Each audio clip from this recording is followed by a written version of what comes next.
না, উনি অনেক আগে আমাকে বলেছিলেন যে উনি যখন কংগ্রেস সভাপতি ছিলেন তখন এআইসিসি প্রেরিত কিছু পতাকা ওনার কাছে আছে। তাই বলছিলাম যে ঠিক আছে, তোমার কাছে যেহেতু আছে এগুলো দিয়ে যে। তো কালকে বোধহয় উনি এটা আমাদের এখানে মানে একটা বস্তা একটা পতাকা উনি দিয়ে গেছেন। তারই মধ্যেই ছিলেন, আমাকে খুঁজেছেন, আমি ছিলাম না, প্রেসিডেন্টও ছিলেন না। তো মূল উদ্দেশ্য এটাই, পতাকাগুলো যেন উনি ধন্যবাদ জানাচ্ছি, ওনাকে নষ্ট করেননি। উনি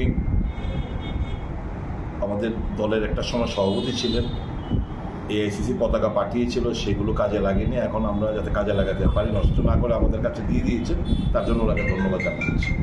অনেকেই মনে করছে আবার নতুন কোনো রাজনীতির সমীকরণ। না না, এটা সব কিছু রাজনীতি। আর এই রাজনীতি হলে কি কেউ কেউ বাড়িতে আসতে পারবে না, যেতে পারবে না, এরকম কালচার তো ছিল না। বিজেপির জামানায় কালচারটা শুরু হয়েছে। এই কালচারটা আমাদের ব্রেক করতে হবে। পার্টি আলাদা হতে পারে, উনি আলাদা দল করতে পারেন, কিন্তু ব্যক্তি রিলেশন তো থাকতেই পারে। আর ওনার ডিএনএ কংগ্রেসের, যারা বিজেপিতে যারা আছে তাদের ডিএনএ কংগ্রেসের অধিকাংশ লোকের।